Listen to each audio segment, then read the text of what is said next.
할렐루야, 반갑습니다. 평안하시죠? 오늘 날씨가 흐립니다. 그러나 여러분들의 마음은 흐리는 것이 아니라 찌푸리는 것이 아니라 활짝 피기를 원합니다. 지금 가을 코스모스가 아주 한들한들 이쁘게 흔들리고 있죠. 여러분들의 마음이 그리스도 향한 그 사랑으로 설레이기를 원합니다. 설레는 마음, 또 기대하는 마음, 소망의 마음이 있다는 것은 우리에게 아직도 신앙이 따끈따끈하다는 것을 말하겠죠. 또 그 설렘은 그리스도를 향한 사랑의 증거이기도 합니다. 여러분의 마음이, 여러분의 삶이 예수로 인하여서 설레이고 기쁘고 감사하는 그런 하루, 또 여러분의 인생, 여러분의 사역 되시기를 축복하면서 오늘 베드로 전서 들어가도록 하겠습니다. 이 베드로 전서는 책 제목대로 베드로가 기록을 하게 되죠. 이 베드로 그러면 여러분은 무엇을 떠올리는가요? 아마 성경을 읽으시고 또 신앙 안에 들어오신 분들이라면 베드로의 그 다혈질적인 성격이 떠오를 겁니다. 그래서 베드로는 예수님 앞에서 멋지게 신앙을 고백하기도 하죠. 마태복음 16장 16절에 가시면 주는 그리스도시요 살아계신 하나님의 아들이시니다. 이 고백을 들으신 주님이 바요나 시모나 내가 복이 있도다. 얼마나 복된 신앙의 고백을 하는지 모르죠. 그러면서도 베드로는 또 주님의 십자가의 길을 가로막았고 또 주님이 십자가를 지실 때에 3번이나 모른다고 부인한 그런 사람이기도 합니다. 그러했던 베드로, 그렇죠. 입이 먼저 빨랐지만 그 행동은 그 반대편에 있기도 했던 그 베드로가 그리스도 예수의 부활을 기점으로 해서 정말 다시 거듭나게 되죠. 그의 이름처럼 반석과 같은 단단한 신앙의 소유자가 되는 것이 이 베드로의 후기의 인생입니다. 그래서 예수님이 승천하시고 난 뒤에도 30년 이상 사역을 했지만 그의 사역은 정말 그리스도를 향한 오직 표대를 향한 그 신앙의 경주를 하다가 마지막 순교의 자리에서도 그리스도를 인정하고 그리고 그 그리스도 앞에 부끄럽지 않는 육신의 삶을 마쳤던 사람이 이 베드로죠. 이 그런 베드로가 오늘 베드로 전후서를 연달아서 보내는데 그 수신자는 이렇게 되어 있습니다. 1장 1절에 가시니까 예수 그리스도의 사도 베드로는 본도, 갈라디아, 갑바도기아, 아시아와 바두니아에 흩어진 나그네 이렇게 말을 하죠. 원래 12사도들은 예루살렘을 중심으로 한 유대에서 복음을 전하는 유대인을 향한 복음의 사역자들이었습니다. 그러했던 베드로가 예루살렘을 떠나서 로마에까지 가서 복음을 전하게 되죠. 그것은 어떤 시대적인 상황과도 맞물려 있겠지만 그의 속에 넘치는 예수 그리스도를 향한 그 사랑, 정말 주께로 가까이 가고자 하고 그 주님과의 그 사랑에 대한 기억을 계속적으로 이어가고 있을 뿐만 아니라 주님께서 당부하신 땅끝까지 복음의 증인이 되라는 그 말씀에 순종되어지는 그의 사역의 어떤 큰 줄기를 보게 되죠. 그래서 베드로 전서는요, 어떤 유대 나라에 한정된 그런 기독교인들에게 전하는 것이 아니라 아시아와 모든 흩어져 있는 유대인들 또 성도들에게 향하는 말씀입니다. 그러면서 이 베드로전서가 기록된 시기가 AD 64년에서 65년 근간으로 보게 되는데요. 보통 넓게 범위를 잡으면 63년에서 64년, 65년 이렇게 잡기도 합니다. 그런데 이 기간이 어떤 기간인가 하니까요. 로마 대화재가 AD 64년에 일어나게 되죠. 당시에 로마의 황제는 유명했던 그 네로입니다. 네로는 흔히 계시록에서 나타나는 666의 그 황제 사단의 대표자다라고 할 만큼 그는 폭군이었습니다. 예수님이 태어나시던 당시에 유대의 헤롯 왕과 견줄 수 있는 그런 폭군입니다. 네로는 자신의 친아들과 부인까지 왕비들까지 다 무참하게 살해를 저지른 그런 왕이었고 신하는 뭐 말할 것도 없겠죠. 또 그는 로마 시내 시가지가 낡고 그리고 지저분하다는 이유로 방화를 스스로 지시를 하고 그 방화를 저지르는 진범입니다. 그런데 그 원성을 기독교인들에게 돌려버린 거죠. 그래서 기독교인들이 로마의 화재를 일으켰다라고 몰아세우고 기독교인들을 체포하고 그 성도들을 정말 산채로 화형을 시키고 산채로 이 사람을 껍질을 벗기는 그런 정말 악질 중에 악질이 네로입니다. 기독교에 대한 핍박, 박해뿐만 아니라 그는 정신적으로도 정상이 아니었죠.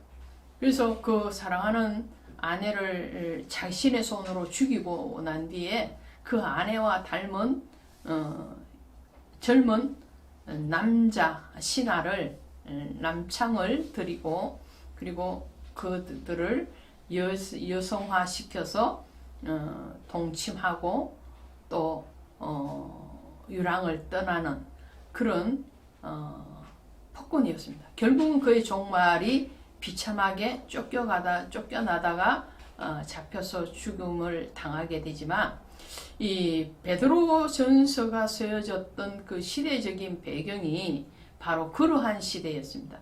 로마의 대화재 그리고 그로 인해서 기독교인들이 극심한 박해를 받고 그 박해를 피해서 지금 뿔뿔이 또 한 번 더 흩어지는 그런 시기에 베드로는 기독교인들에게 이 땅의 고난, 땅의 환란에 대해서 너무 힘들어하지 말아라.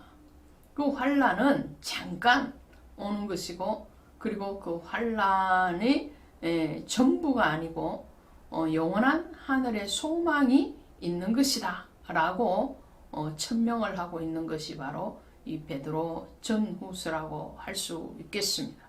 자, 그래서 베드로의 이 수신자는 흩어진 성도들, 그리스도인들이라는 것을 기억을 하시고요. 그러면서 아주 비장한 결의를 가지고 2절에 이렇게 말을 합니다. 하나님 아버지의 미리 아심을 따라 성령이 거룩하게 하심으로 순종함과 예수 그리스도 피 뿌림을 얻기 위하여 택하심을 받은 자들에게 편지하는 그렇죠. 예수 그리스도의 피를 언급하고 있어요. 서두부터 얼마나 베드로가 이 베드로 전서를 기록할 때 그 마음이 아주 비장했는가, 아주 결사항전의 그런 영적인 각오를 가지고 지금 이 글을 쓰고 있다는 것을 볼 수가 있겠죠. 그래서 1장 2절을 보시면 하나님이 미리 아셨다. 예지 그랬죠. 이 로마서 8장 29절에도 나오는 말씀인데요. 하나님은 우리를 미리 아시고 그리고 하나님의 뜻 안에서 부르셨다는, 우리를 거룩하게 하셨다. 성화시키고 또 우리를 그리스도의 이름으로 예정하시고 예지하시고 예정하시고 그리고 우리를 소명하시고 또 우리에게 칭의, 거룩하게 하는 것은 칭의죠. 칭의를 주시고 우리를 하나님의 자녀 삼으신 거죠. 양자 삼으신 거예요. 그리고 양자 삼으시고 우리를 점점 성화되게 하시고 결국은 영화의 단계, 구원의 단계로 인도하시는 그 하나님의 역사, 그 역사를 이루어 가시는 방편이 뭐냐면은 예수 그리스도의 피라는 거예요. 피. 그래서 예수 그리스도의 피 뿌림을 얻기 위하여 택하심을 받은 자, 이렇게 말을 하잖아요. 이 피는 바로 구속의 피죠. 우리를 구원하는 피요. 또 예수님께서 친히 말씀하신 마태복음 26장 28절에 말씀하신 언약의 피입니다. 언약.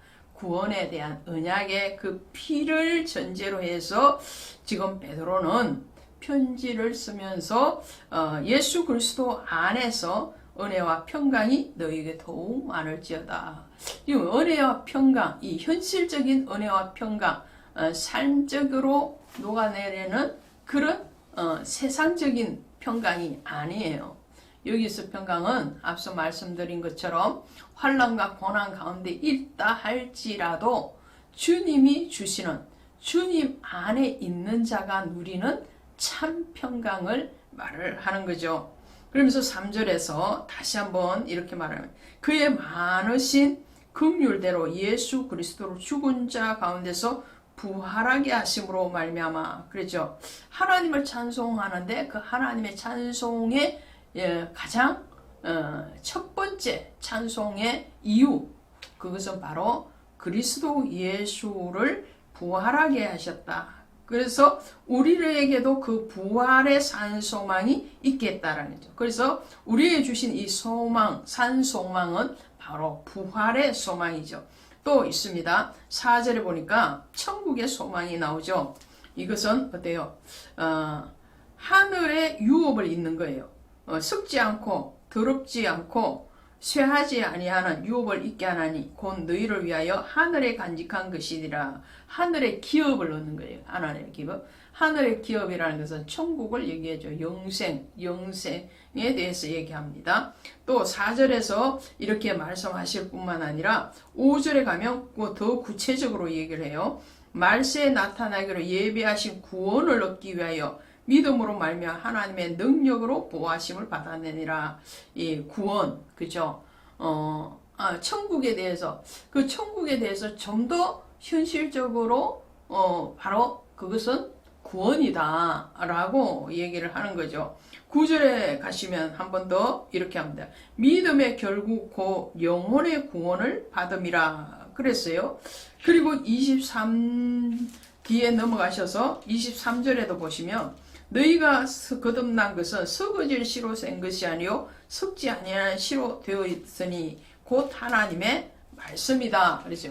그래서 예수 그리스도의 피로 구원을 받았고 오늘 성도들은 이 환난과 고난과 연단 가운데서 박해 가운데 있다 할지라도 진리의 말씀, 하나님의 말씀의 씨를 품고 있으면, 그 말씀 안에 거하면 이런 말이죠. 그 말씀을 먹고 그리고 그 말씀으로 자라게 되면, 그러면 하나님이 이 환난과 연단을 통과하게 하실 뿐만 아니라 그 통과하게 한 자를 예수의 피로 영원한 기업이요 영원한 생명인 구원으로 인도하실 것이다 라는 이 산소망에 대해서 1장에서 말을 합니다. 그래서 성도들이 결국은 가야 되는 것이 어디냐, 바로 영원한 구원, 믿음의 결국 영혼의 구원이라고 말을 하잖아요. 이 구원을 위해서 너희는 이 핍박과 환난에 대해서도 담대해라 라고 말을 하죠. 자, 18절에 한번 더 가시면 이렇게 되어 있어요. 18절에 가시면 은이나 금같이 우리를 대속 받게 하신 것은 은이나 금같이 없어질 것으로 된 것이 아니요. 그랬어요. 이 없어질 것은 뭔가요? 썩어질 것이죠. 썩어질 것, 땅의 것. 그러니까 우리가 구원받은 것은 땅의 것으로 구원받은 게 아니다. 로마의 그 막강한 힘 아니면 또 어떤 물질, 어떤 세상적인 정욕 이런 것으로 세상의 어떤 개념으로 우리를 구원하신 것이 아니고 23절에 나온 것처럼 썩지 아니할 씨로 된 것이니 살아있고 항상 있는 하나님의 말씀으로 우리를 구원하는 것이다. 그리고 말씀의 신앙, 그 신앙, 예수를 믿는 그 말씀이라는 것은 예수잖아요. 그러니까 예수를 믿는, 예수를 소망하고 그 예수를 기대하고 그 예수를 사랑하고 그 예수의 언약 안에 있는 자가 받는 그러한 구원에 대해서 얘기합니다. 예수님께서도요. 요한복음 6장 27절에 가시면 썩을 양식을 위하여 일하지 말고 영생하도록 있는 양식을 위하여 하라 그렇게 말씀하죠. 이 땅의 것, 썩을 것에 너무 집착하지 말라는 거예요. 오늘도 여러분 일터에 가시죠. 또 사업을 하시죠. 또 목회자 같은 경우에 사역을 하시죠. 그러나 이 모든 것들이 우리가 해야 되는 일들인 것은 분명하지만 거기에 너무 집착하고 너무 거기에 연연해 하지 말라는 거예요. 왜요? 그보다 차원 높은 썩지 아니할 하나님의 영원한 구원에 대한 소망을 굳게 붙들으라는 거예요. 그래서 썩어질 씨는 바로 땅의 것이요 육적인 것입니다. 육적인 혈통의 너를 쫓아서 오는 거예요. 그러나 영적인 것은 영원한 것이고 하나님의 은혜 안에 우리에게 허락하신 그 예수의 보혈이요 예수의 생명이요 예수의 말씀입니다. 이 말씀 붙들고 오늘도 여러분의 자리에서 여러분의 신앙 안에서 운영하시는 그 예수 그리스도와 함께 동행하시고 승리하시기를 바랍니다. 고맙습니다. 반갑습니다. 여러분도 저를 반갑게 맞이하고 계시는 거죠? 할렐루야. 오늘 베드로전서 2장 가도록 하겠습니다. 2장에 오시면 산돌과 하나님의 백성에 대해서 말씀을 해요. 그러니까 산돌이 뭐고 하나님의 백성은 그 돌과 어떠한 관계를 맺고 있는가 또 맺어야 하는가에 대한 답을 우리에게 제시하고 계십니다. 자, 보십시다. 자, 우리는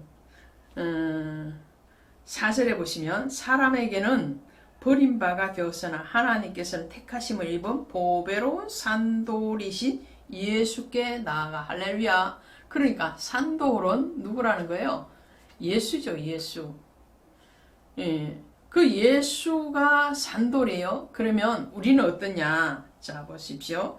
5절에 가시면 너희도 산돌같이 신령한 집으로 세워지고 예수 그리스도로 말미암아 하나님이 기쁘시게 받을 신령한 제사를 드릴 거룩한 제사장이 될지니라. 할렐루야. 그러니까 산돌로 집을 짓는 자예요. 오늘 우리는 예수 안에 집을 짓는 자예요. 그러니까 베드로가 이 베드로전서를 기록했지 않습니까? 베드로가 주는 그리스도시요 살아계신 하나님의 아들이시니다. 이렇게 신앙을 고백하니까 예수님께서 그를 칭찬하시면서 내 이름을 이제는 베드로로 할 것이다. 그리고 음보의 권세가 해치 못하는 교회를 세우리라 말씀을 하시거든요. 베드로는 반석 이런 뜻을 가지고 있어요. 그러니까 예수 그리스도를 신앙으로 고백한 그 믿음이 반석 같은 믿음이다 이런 말이에요. 천주교에서 얘기하는 것처럼 베드로 위에 정말 이 건물의 교회를 베드로 사도 위에 건물을 짓는 것이 아니고 그런 신앙의 고백. 오늘 우리가 사도신경을 예배 시간마다 암송하지 않습니까? 고백하는 거예요. 그것은 사도들의 신앙의 전통과 역사와 그 신앙의 모범을 우리도 이어가겠습니다. 본받겠습니다. 그런 사도의 신앙 고백을 동일하게 우리도 합니다. 하늘에 계신 우리 아버지여 이름이 거룩히 여김을 받으시오며 나라에 임하옵시며 뜻이 하늘에서 이루어진 것 같이 땅에서도 이루어지다. 이 말씀은 주기도문, 주님이 우리에게 주신 말씀이라면 사도신경은 뭐예요? 전능하사 천지를 지으신 하나님 아버지를 내가 믿사오며, 그러니까 예수 그리스도의 기도와 사도신경을 우리가 교회에서 예배 시간마다 고백하는 것은 그리스도께서 가르쳐 주신 그 기도, 그 기도의 대상이 누구예요? 하늘에 계신 우리 아버지잖아요. 근데 사도들의 신앙의 고백은 전능하사 천지를 창조하신 하나님 아버지를 내가 믿사. 전능하사 하나님이에요. 하나님. 그러니까 그 신앙을 우리가 유혹을 잇는다 이런 말이거든요. 그러니까 산돌이신 예수 그리스도 안에서 우리는 그 예수로 집을 지어가는 거예요. 그래서 디모데전서 3장 15절에 가면 이 집은 살아계신 하나님의 교회요 진리의 기둥과 터니라 그랬어요. 그래서 이 산돌은 바로 십자가에 못 박히셔서나 다시 부활하신 생명의 돌이죠. 생명이신 예수 그리스도. 그 생명의 고백을 하고 그 생명을 받은 자가 이루어가는 집. 그 집이 바로 신령한 집, 반석 위에 세워진 집, 신앙의 고백 위에 세워진 집, 예수 안에 지어지는 집, 이 집이죠. 이 집에서 뭐 하라는 거예요? 신령한 집으로 세워지고 예수 그리스도로 말미암아 하나님이 기쁘게 받으신 신령한 제사. 신령한 집, 신령한 집이라는 건 성령의 집이라는 베델이죠. 하나님의 집, 엘베델. 하나님의 집, 그 집에서 어떻게 해요? 신령한 제사, 거룩한 제사, 영적인 제사. 아버지께 예배하는 자를 찾는데 어떤 예배하는 자요? 영과 진리로 예배하는 자. 그죠? 영과 신령과 진정으로 예배하는 자를 아버지께서 찾으시니라 그러잖아요. 그러니까 예수 안에 믿음으로 고백되어지는 성도들이 그 신앙의 고백으로 집을 지어요. 어디에서부터 짓는 거예요? 우리 안에서 짓는 거죠. 그래서 너희가 하나님의 거룩한 성령이 거하는 성전인지 알지 못하느냐? 우리 안에 집을 짓고 우리의 삶에 집을 짓고 더 나아서 몸된 교회에서 거룩한 집으로 세워져 가는 거예요. 그 신령한 집에서 신령한 제사, 거룩한 영적인 제사, 성령의 과 진리로 예배하는 그 예배자의 삶으로 가는 거죠. 그리고 거룩한 제사장이 될지라 그랬잖아요. 거룩한 너희는 하나님의 거룩한 제사장이다 그래요. 만민 제사장이죠. 그러니까 모든 사람, 모든 성도들은 다 제사장이에요. 구약에는 아론과 그의 자손들만 제사장의 직임을 받았지만 이제는 예수 그리스도를 주로 고백하는 그 모든 사람들이 다 신령한 제사를 드리는 신령한 거룩한 제사장이다 라는 것을 말씀을 하고 있는 거예요. 그러면서 보라 내가 택한 보배로운 모퉁이 돌을 시온에 두노니 이 그를 믿는 자는 부끄러움을 당하지 아니. 이 모퉁이 돌이 뭐예요? 모퉁이 돌이 예수를 중심으로 유대인과 이방인이 연합되어진 거예요. 여기에 대해서는 에베소서에서 2장 20절에서 그 말씀을 하고 있는 거예요. 자, 에베소서 2장 20절에 가보시면 이렇게 되어 있어요. 한번 같이 가서 봅시다. 에베소서 2장 20절. 자, 보시면 너희도 사도들과 선지자들의 터 위에 세우심을 입은 자라. 그리스도 예수께서 친히 모퉁이 돌이 되셨느니라. 그의 안에서 건물마다 서로 연결하여 주 안에서 성전이 되어가고 너희도 성령 안에서 하나님이 거하실 처소가 되기 위하여 그리스도 예수와 함께 지어져 가느니라. 할렐루야. 여기 보십시오. 사도들과 선지자의 터 위에, 그 터가 뭐예요? 예수의 터고 믿음의 고백의 터죠. 그 신앙의 고백 위에, 그죠? 예수님이 모퉁이 돌이고 그 모퉁이 돌을 중심으로 해서 서로 건물마다 연결돼요. 그 건물이 뭐예요? 이방인과 유대인 모든 성도들을 얘기하는 거예요. 그게 너와 나가 따로따로가 아니에요. 서로 연결되어서 한 몸을 이루어가는, 그 몸 대신은 예수 그리스도를 이루어가는 거죠. 그래서 2장 9절에 너희는 택하신 족속이요 왕 같은 제사장들이요 거룩한 나라요 그의 소유가 된 백성이니 이는 너희를 어두운 데서 불러내어 그의 귀한 빛에 들어가게 하신 이에 덕을 선포하게 하려 하십니다. 할렐루야. 우리는 하나님 택하신 족속이요 또 왕 같은 제사장이요 거룩한 나라요 그의 소유된 백성이니 그 부름의 이유와 목적이 뭐예요? 바로 예수 그리스도를 전파하기 위한 것이다.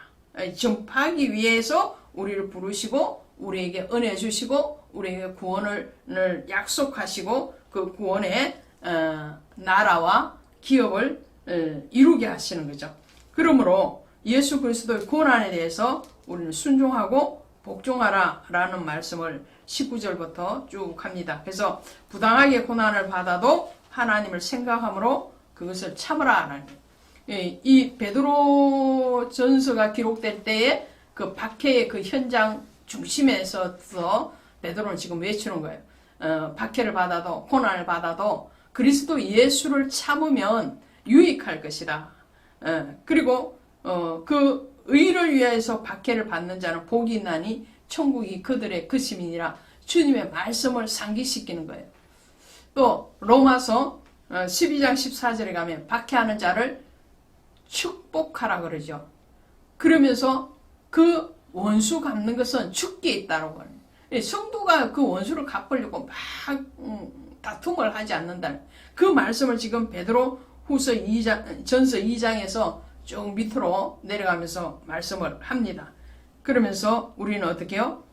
주님의 고난을 생각하고 그 고난 가운데 있는 주님 안에서 우리는 이 모든 고난을 이길 것이다 라면서 십자가의 구속을 이루신 예수의 모습을 한 번 더 24절에서 말을 합니다. 친히 나무에 달려 그 몸으로 우리 죄를 담당하셨으니 이는 우리로 죄에 대하여 죽고 의에 대하여 살게 하려 하심이라. 그가 채찍에 맞음으로 너희는 나음을 얻었나니. 할렐루야. 예수님이 이렇게 고난받고 박해받으셨으나 그가 죽지 아니하시고 부활하셨고 영생 안에 우리를 초청하셨기 때문에 우리에게도 그런 산소망이 있다. 그러니까 이 고난에 대해서 담대하고 이 고난에 대해서 원망하고 다투는 것이 아니라 축복하고 오히려 그 고난으로 인해서 더 그리스도 앞에 나아가는 그래서 거룩한 집으로 세워져가는 성도가 되기를 원합니다. 이것이 베드로의 간절한 기도였고 당부였어요. 오늘 이 당부와 기도는 주께서 우리를 향하신 당부와 기도인 줄로 또한 믿습니다. 여러분 승리합시다. 감사합니다. 할렐루야. 반갑습니다. 오늘도 여전히 우리에게 은혜 베푸시는 그 주님을 높여드리고 찬양하면서 바이블 스토리 산책 방송 베드로 전서 3장 가도록 하겠습니다. 3장에 오시면 신앙인들이 삶 속에서 어떻게 그 신앙의 사람답게 또 그리스도의 자녀답게 살아갈 것인가 라는 질문을 우리에게 던지고 있습니다. 3장 1절에 가시면 아내들아 그렇게 나오죠. 그러면 또 남편들아 그래야 되겠죠. 7절에 보니까 남편들아 이렇게 나와요. 고린도전서 7장에도 혼인관계에 대해서 또 그 혼인관계 중에서도 구원받지 못한, 아직 하나님의 은혜 안에 들어오지 못한 배우자에 대해서 얘기를 합니다. 고린도전서 7장의 내용이랑 오늘 베드로전서 3장 1절부터 7절까지의 내용은 아주 유사합니다. 비슷해요. 이렇게 말을 해요. 3장 1절에 가시면 남편에게 순종하라. 이는 혹 말씀을 순종하지 않는 자라도 말로 말미암지 않고 그 아내의 행실로 말미암아 구원을 받게 하려 함이니. 그렇게 되어 있고요. 7절에도 가시면 남편들아 이와 같이 지식을 따라 너희 아내와 동거하고 그를 더 연약한 그릇이요 또 생명의 은혜를 함께 이어받은 자로 알아 귀히 여기라. 이는 너희 기도가 막히지 아니하게 하려 함이라. 그렇게 말을 해요. 그러니까 고린도전서 7장에서 나오는 내용에서도 아내들이 남편을 구원할지 어찌하느냐, 또 남편에게도 너희가 아내를 구원할지 어떻게 아느냐. 그러니까 부부의 관계는 하나님이 허락하신 특별한 관계예요. 가장 원초적인 관계이면서도 가장 영적인 관계가 바로 이 부부의 관계라. 아담을 창조하시고 아담이 독초하는 것이 보기 좋지 않으셔서 하와를 만드셔서 그 하와를 이끌어서 아담에게 돕는 배필로 허락하셨잖아요. 예, 아담이 하와를 처음 만났을 때 딱 하는 말이 이는 내 뼈 중에 뼈요 살 중에 살이다. 그렇게 말을 하거든요. 아주 깊은 관계, 그게 부부의 관계인데 그 부부의 관계는 육적인 관계를 통해서 영적인 관계를 맺어가는 거예요. 그래서 불신자의 집안의 사람과 결혼을 믿는 자가 하게 되면 그 상대편을 반드시 구원하는 책임과 의무가 또 사명이 있다라는 거죠. 오늘 아내들이 먼저 신앙을 가졌고 그 남편이 가지지 못했을 경우, 또 남편이 신앙을 가졌으나 아내가 가지지 못했을 경우 서로 지금 그 영혼을 구원하는데 너의 행실로 드러내 보여라.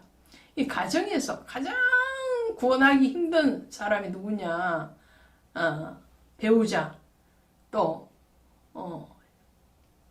시부모나 아니면 처갓집 부모나 이런 가정에 있습니다. 가정에. 그 가정에서도 우리가 적용해야 될 것이 바로 빌립보서 1장 29절의 말씀이죠. 그리스도를 위하여 너희에게 은혜를 주신 것은 다만 그를 믿을 뿐 아니라 또한 그를 위하여 고난도 받게 하려. 우리가 지금 국가를 위해서 엄청난 고난을 자처하고 받겠습니까? 물론 그러신 분도 있죠. 특수한 몇 분들. 그렇지만 보편적인 성도의 가정에서부터 우리는 그 고난에 대해서 그리스도에게 받은 그 은혜는 그리스도를 위하여 고난에도 참여하는 자리에 가야 된다라는 거예요. 남편들은 또 아내를 귀히 여기라고 그러죠. 그 아내를 귀히 여겨야 되는 거예요. 말라기서 2장에 가시면 2장 15절에 가면 어찌하여 한 사람만 지었느냐? 그것은 경건한 자손을 얻기 위한 것이 아니냐? 영적으로도 성적으로도 배우자는 가장 귀한 존재입니다. 그리고 그 귀한 줄을 알 때에 그 관계는 육적인 관계를 뛰어넘는 하나님의 안에서 한 몸, 한 영을 이루는 그런 관계가 되는 것을 보게 되죠. 여러분의 가정에 혹시라도 배우자가 믿지 아니하시는 분이 계시다면 여러분들의 드러나는 그 신앙의 모습을 통해서 또 여러분들의 기도를 통해서 여러분들의 그 고난에 참여하는 그 헌신을 통해서 반드시 예수 안으로 돌아올 수 있기를 원합니다. 또 그것이 주님의 뜻입니다. 9절에 보시면 악을 악으로 욕을 욕으로 갚지 말고 도리어 복을 빌라. 이를 위하여 너희가 부르심을 받았나니 이는 복을 이어받게 하려 하심이니라. 할렐루야. 복을 빌라 그래. 복을 빌라. 이를 위하여 너희가 부르심을 받았대요. 하나님이 아브라함을 부르실 때에 너는 복이 될지라 그래요. 복이 되래. 그야말로 복덩어리예요. 복덩어리. 그리스도인들은 영적인 복덩어리예요. 뿐만 아니라 그 사람이 거하는 그곳에 육신적인 복도 흘러가게 돼 있어요. 그것이 하나님이 약속하신 복이에요.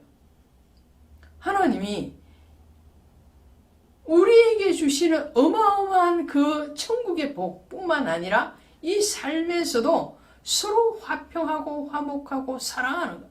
악을 악으로 갚지 말고 욕을 욕으로 갚지 말고 오히려 그들을 위해서 기도하고 그들을 위해서 축복하라고 그러잖아요. 그것이 바로 주님의 뜻이다라는 거죠. 누가복음 10장 5절 이하에 가시면 예수님께서 제자들을 전도대로 파송하실 때에 이렇게 말씀하시죠. 어느 집에 들어가든지 먼저 말하되 이 집이 평안할지어다 하라. 그 집이 그 복을 받을 만하면 그에게로 갈 것이요 그렇지 않으면 너희에게로 돌아오리라. 이 말씀을 해요. 어디든지 가든지 복을 빌어주라는 거예요. 아론이 제사장으로서 위임을 받고 하나님과의 관계에서 화목제와 번제와 여러 제사를 드리고 난 뒤에 백성을 만나러 나와서 첫 한 일이 뭐냐면 하나님의 이름으로 그들을 축복하는 거예요. 근데 그 축복의 내용도 하나님이 아론에게 지시해 줬어요. 너는 이렇게 축복하라 말씀하신단 말이죠. 예수님께서 부활하시고 제자들을 만나셔서 첫 마디 하신 것이 뭐냐면 너에게 평강이 있을지어다 라고 축복한 것이었어요. 오늘 우리가 가는 곳곳마다 축복의 통로가 되어야 됩니다. 그리고 15절에 보시면 너희 마음에 그리스도를 주로 삼아 거룩하게 하고 너희 속에 있는 소망에 관한 이유를 묻는 자에게는 대답할 것을 항상 준비하되 온유와 두려움으로 하고. 할렐루야. 대답할 말을 항상 준비하고 있어요. 근데 그 대답할 말을 대답할 때도 온유함으로 해라. 하나님을 향해서는 두려운 마음으로 해라. 늘 준비된 마음, 준비된 말이 있을 수 있는 것은 준비된 사람에게 준비된 말이 있는 거예요. 하나님의 말씀을 전하는 것도 그 말씀이 준비되어지지 않으면 전할 수가 없는 거예요. 어떤 사람이 천국에 대해서, 예수에 대해서, 구원에 대해서 궁금해서 질문을 하는데 그 질문에 대해서 대답할 말이 있으려면 거기에 대해서 오늘 우리가 먼저 준비하고 있어야 되는 거죠. 그 준비, 항상 준비하고 있으라. 할렐루야. 깨어 있으라 이런 말이죠. 영적으로 깨어 있으라. 또 그 말을 할 때는 늘 소금으로 고르게 함같이 하라 그러죠. 너희 말을 항상 은혜 가운데 소금으로 고르게 함같이 하라. 그리하여면 각 사람에게 마땅히 대답할 것을 알리라. 그리스도의 마음으로 하는 온유한 마음. 그리스도께서 우리를 사랑하신 그 먼저 사랑의 그 마음을 가지고 하라는 거예요. 18절에 가시면 그리스도께서 단번에 죄를 위하여 죽으사 의인으로 불의한 자를 대신하셨으니 단번에 죽으셨. 단번에. 히브리서 9장 26절 28절에도 가면 그리스도께서 단번에 자기의 피로 우리를 구원하셨다는 거예요. 두 번, 세 번, 네 번 이게 아니에요. 반복이 아니에요. 그러므로 우리도 그리스도 예수의 이름으로 나아갈 때는 망설임 없이, 그리고 증거할 때는 또 주저함이 없이, 그러나 그것이 공포스럽게 하는 것이 아니라 사랑과 경외함으로 또 온유함으로 증거하고 우리의 신앙을 나타내 보임으로 그리스도 안으로 들어오는, 초청되어서 오는 그런 영혼들이 오늘도 반드시 일어날 줄로, 또 일어나게 하실 줄로 믿습니다. 고맙습니다. 할렐루야, 반갑습니다. 요즘 경제가 많이 힘들다고 그러죠. 그래서 여기저기에서 아우성 소리가 들립니다. 또 자녀들이 굉장히 어려운 그런 상황 가운데 있는 성도님들도 만나게 됩니다. 또 나이가 60이 되어가는 사람들을 만나게 되면 노후에 대해서 걱정을 하는 분들을 보게 됩니다. 자, 여러분에게서 최고의 경제, 그리고 최고의 자녀 교육, 최고의 노후 준비는 무엇인가요? 무엇을 준비하고 계십니까? 오늘 성경에서 우리는 그 답을 찾아가려고 합니다. 오늘 베드로전서 4장 가도록 합니다. 이 4장에 오시면 3장과 역시나 연결되어 있죠.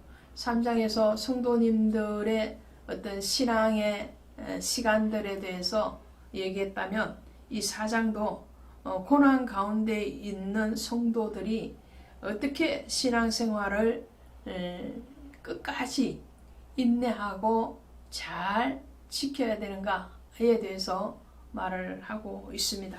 그래서 단락이 두 단락으로 나누어져 있죠.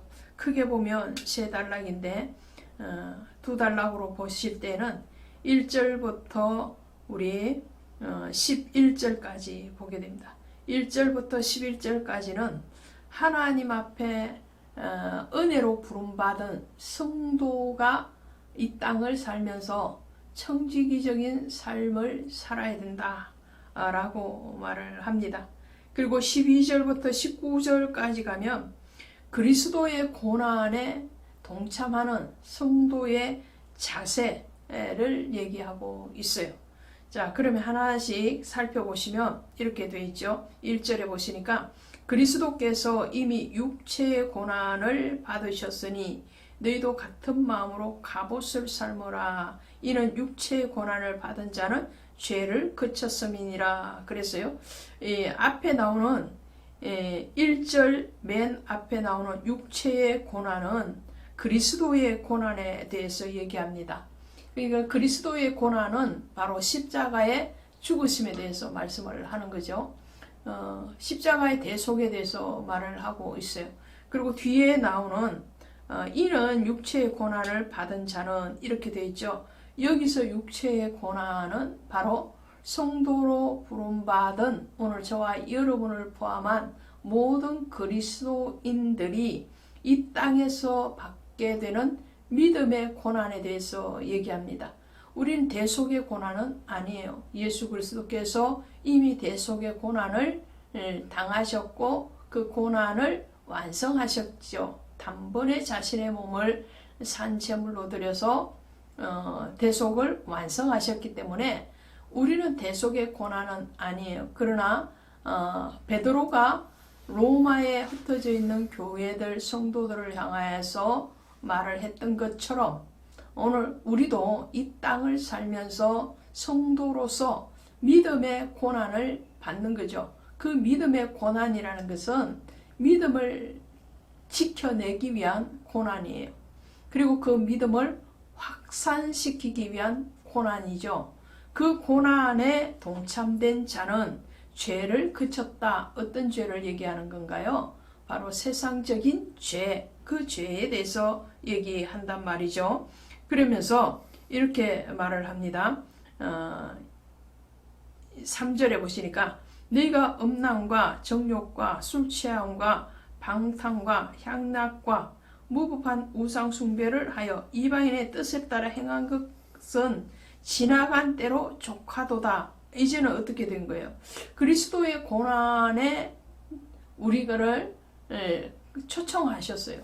그 말씀은 예수 그리스도 구속의 사역에 우리를 초청하시고 우리를 자녀 삼으신 거죠. 그러므로 이전의 세상의 자녀, 사단의 자녀로서 종로로 닫은 그때의 삶과 지금의 삶은 전혀 차원이 다르다라는 것을 말씀을 합니다. 그러면 이제는 극한 방탕에 가는 게 아니에요. 여기서 4장 4절이죠. 4장 4절에 보시니까 극한 방탕에 다름질하지 아니한 것을 그들이 이상히 여겨 어떻게 말을 하는가요? 이 극한 방탕이라는 것은 홍수가 밀려오는 것과 같은 그런 죄악의 쓰나미를 얘기하는 거예요. 이전에는 예수를 알지 못했고 그리스도를 영접하지 아니할 때는 오늘 우리는 우리의 육신의 정욕을 쫓아서 세상의 흐름에 맞춰서 살았다라는 거예요. 그러나 이제 구원받은 자, 그리스도의 고난에 참여하는 사람은 세상적인 고난에 취하거나 거기에 휩쓸려서 사는 것이 아니고 그리스도와 함께라면 이 고난도 물러서지 않고 당당히 받겠습니다. 이런 자세로 그리스도 안의 삶을 살 때에 그리스도 안으로 들어오지 못한 아직도 그리스도 밖에 있는 사람들이 이상히 여기는 거다라는 거예요. 저 사람 왜 저렇게 변했지? 이러는 거예요. 그것이 정답이라는 거예요. 그러면 그 정답을 가지고 우리가 살 때 어떻게 사느냐? 이제는 육체의 죽음에 대해서, 육체의 고난에 대해서, 그것에 대해서 두려워하지 않는다는 거예요. 그 두려워하지 않는 자의 삶, 그 삶이 7절부터 나오죠. 만물의 마지막이 가까이 왔으니 그러므로 너희는 정신을 차리고 근신하여 기도하라. 그렇게 말해요. 만물의 마지막이 가까웠다. 이 말씀은 심판의 때가 가까웠다 이런 말이죠. 이제 그리스도의 심판이 올 때가 되었으므로 우리가 해야 될 것은 정신을 차리는 거예요. 영적으로도 육적으로도 정신 차리는 삶을 살아요. 이 정신 차리는 삶, 그 삶은 바로 기도하는 삶이고 그 삶은 바로 그리스도 예수의 고난에 동참하고 그리스도의 마음과 그리스도의 눈과 그리스도의 성품을 가지고 사랑하는 것이죠. 그래서 8절에 무엇보다도 뜨겁게 서로 사랑할지니 사랑은 허다한 죄를 덮느니라. 11절에 가시니까 만일 누가 말하려면 하나님의 말씀을 하는 것 같이 하고 누가 봉사하려면 하나님의 공급하는 힘으로 하는 것 같이 하라. 범사의 예수 그리스도의 영광을 위해서 사는 삶이에요. 이제는 내가 사는 것이 아니라는 거예요. 이제는 내가 봉사를 하는 것이 아니고 내 안에 계신 성령 하나님이 우리를 움직여 가시고 그분이 주시는 힘, 그분이 공급하시는 능력으로 하는 것이라는 거예요. 그러면서 그리스도의 받을 고난에 참여하는 것으로 오히려 기뻐라. 오히려 기뻐라. 13절에 오히려 너희가 그리스도의 고난에 참여하는 것으로 절구하라. 이는 그의 영광을 나타내실 때에 너희로 절구하고 기뻐하게 하려 함이라. 예수 그리스도께서 고난을 받으셨어요. 예수 그리스도께서 먼저 수치와 치욕을 당하셨어요.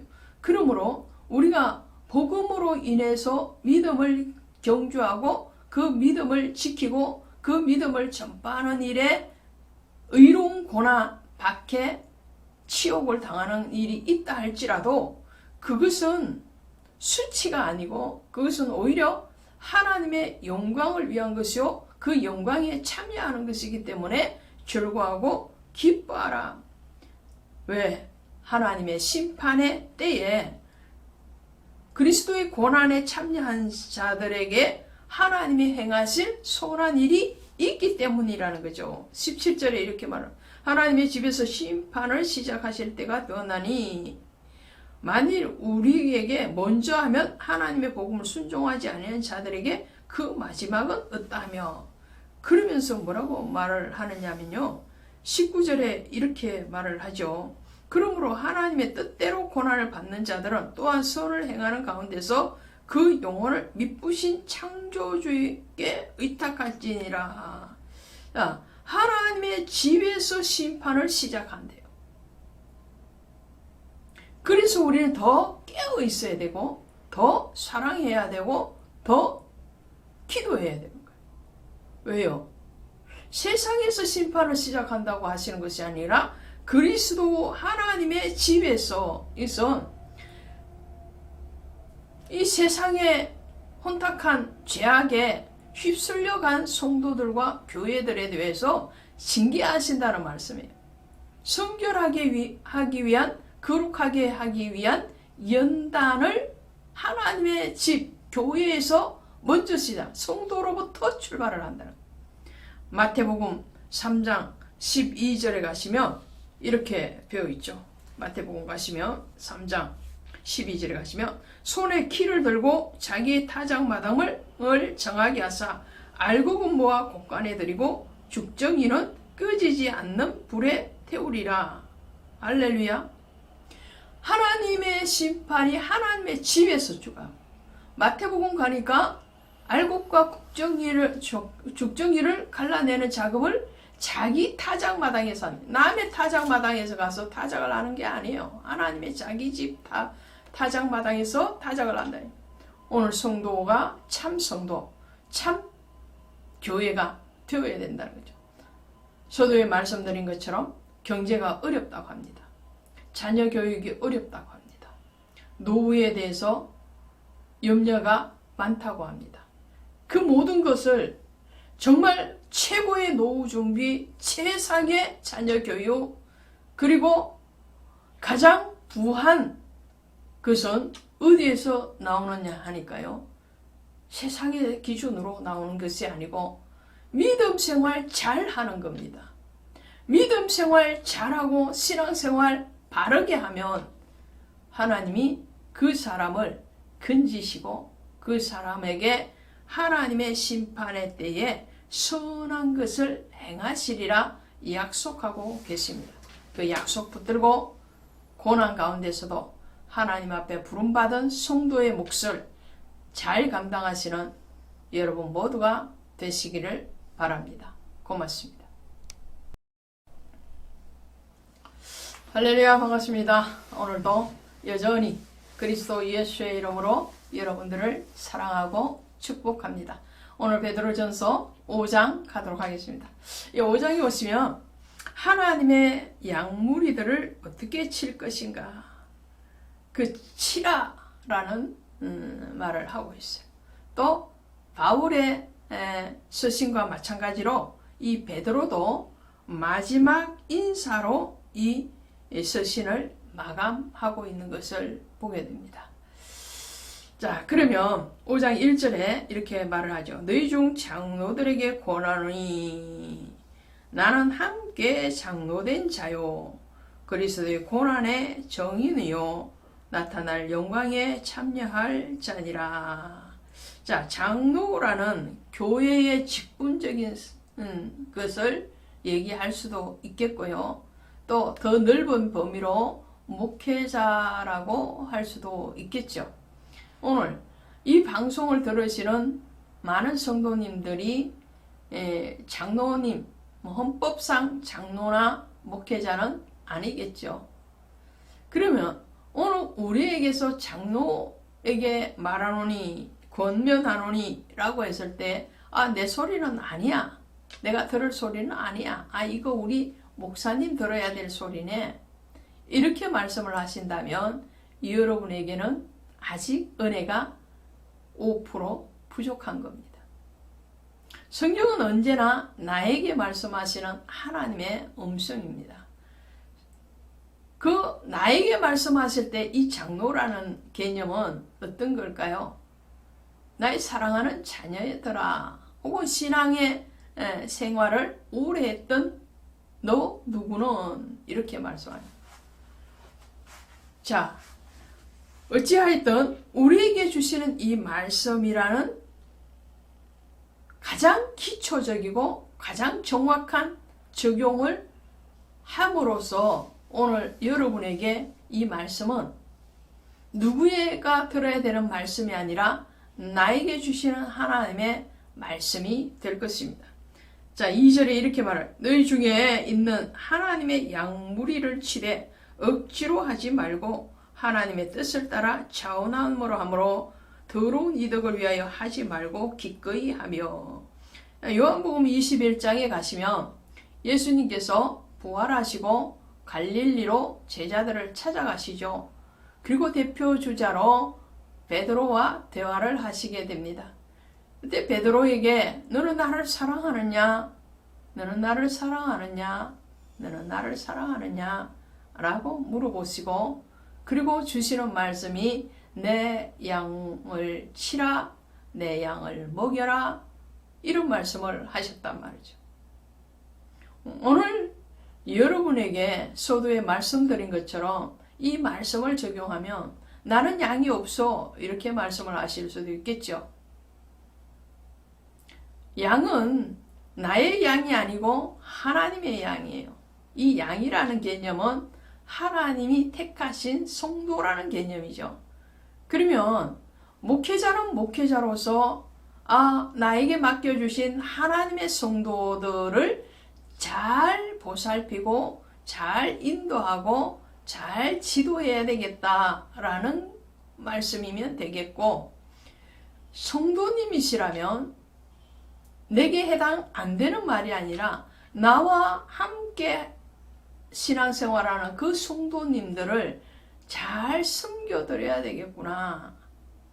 아직 전도의 대상자가 교회 안으로 들어오지 못했는데 그 전도의 대상자를 향해서 더 많이 마음을 쏟고 기도하고 그를 섬기고 그를 축복해야 되겠구나.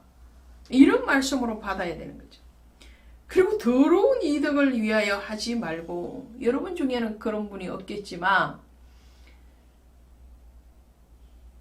물질적인 어떤 이득을 위해서 교회를 대형교회로 선택해서 가시는 분들도 종종 있는 걸로 알고 있습니다. 그래도 좋습니다. 출발은 그러했을지라도 내 나중은 하나님의 은혜 안으로 나올 것이기 때문에. 그러나 할 수만 있으면 즐거운 마음으로 낮은 자리에서 낮은 곳에서 섬기시기를 바랍니다. 그리고 이렇게 말을 합니다. 6절에 보시면 그러므로 하나님의 능하신 손 아래 겸손하라. 때가 되면 너희를 높이시리라. 할렐루야. 저는 이 말씀이 참 저 개인적으로 위로가 될 때가 많습니다. 저희 교회가 김포시 양촌읍 학운리 356번지에 있습니다. 이것은 도시인 것 같은데 도시가 아니고 외진 곳입니다. 주민들도 몇 분 계시지 않고 외진 곳이고, 우리 교회로 지금 있는 이 건물도 30년이 가까이 되는 조립식 판넬의 낡은 건물입니다. 이 말씀 제가 왜 드릴까요? 때때로는 저도 좀 활기있게 힘있게 목회를 하고 싶은 그런 의욕과 열심히 속에서 일어나죠.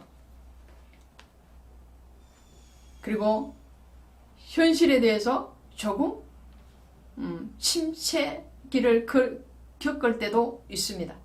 그럴 때마다 이 말씀이 저에게 위로가 됩니다. 하나님의 능하신 손 아래 겸손하라. 때가 되면 너희를 높이리라. 그 겸손이 뭔가요? 목회자의 최고의 겸손은 저는 주어진 그 자리에서 변치 않고 자신에게 맡겨진 성도와 그리고 교회를 잘 보살피는 것이라고 생각합니다.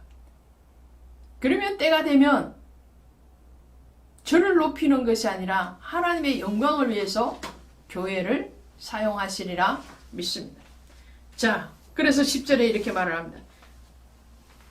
모든 은혜의 하나님 곧 그리스도 안에서 너희를 부르사 자기의 영원한 영광에 들어가게 하신 이가 잠깐 고난을 당한 너희를 친히 온전하게 하시며 굳건하게 하시며 강하게 하시며 터를 견고하게 하시리라. 권능이 세세 무궁토록 그에게 있을지어다. 아멘. 아멘입니다. 아멘이시죠. 할렐루야. 우리가 당하는 이 고난, 이 어려움, 이 궁핍함, 이 왜소함은 잠깐이라는 거예요. 잠깐. 그 잠깐 당하는 고난으로 인해서 영원한 생명, 영원한 하나님의 영광을 우리가 욕되게 할 것이냐라는, 그럴 수가 없는 일이라는 거예요. 그럴 수가 없는 일. 굳건하게 하시며 강하게 하시며 터를 견고. 오늘 여러분의 신앙과 저의 신앙을 여러분이 섬기는 그 교회와 오늘 등대교회와 바이블 스터디 산책 방송을 예수의 터 안에, 터 위에 굳건하게 세우시고 그리고 그리스도의 능력에 손으로 붙드셔서 강하게 사용하실 줄로 믿습니다. 오늘 여러분 믿음 안에서 승리하십시오. 그리고 그 믿음의 승리를 위해서 오늘도 그리스도 예수를 품으시기를 바랍니다. 아니면 그분의 품 안으로 쑥 들어가시기를 바랍니다. 우리가 그리스도를 품을 수 없지 않아요. 사실은. 그러나 우리가 그리스도의 넓으신 그 품, 깊으신 그 품 안으로 들어갈 수는 있습니다. 주님은 언제나 두 팔 벌리고 기다리고 계십니다. 바이블 스터디 산책 방송도 언제나 두 팔을 벌리고 여러분을 기다리고 있습니다. 또 등대교회도 여러분의 기도와 여러분의 동력을 기다리고 있습니다. 베드로는요, 마지막 인사를 하면서 실라와 마가를 언급하고 있어요. 이 실라는 바울의 전도 여행의 동력자요, 그에게 꼭 함께 해야 되는 동행하는 사람이었을 뿐만 아니라 베드로에게도 신실한 형제였고 이 베드로 전서를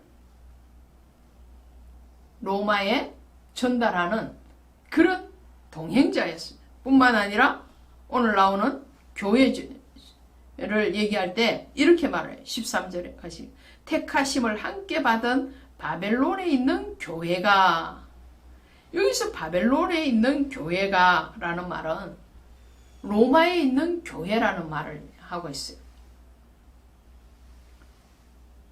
지금 로마의 핍박 아래에서 이 글이 쓰여졌고 이 글을 전달해야 되기 때문에 흩어져 있는 그런 성도들 뿐만 아니라 로마와 같은 세상의 권세와 세상의 압박으로부터 고난과 박해를 받고 있는 모든 성도들을 얘기하는, 지리적인 로마뿐만 아니라 영적인 이 로마, 성경에서 로마와 바벨론은 사단으로 대표되고 있죠. 사단의 세력을 얘기하는 거예요. 그 사단 세력과 같은 세상 아래에 있는 그 모든 교회들에게 지금 주님은 베드로를 통해서 우리에게 위로하시고 권면하시고 계십니다. 오늘 그 권면과 위로에 다시 힘을 얻고 전진하는 우리 모두가 됩시다. 고맙습니다.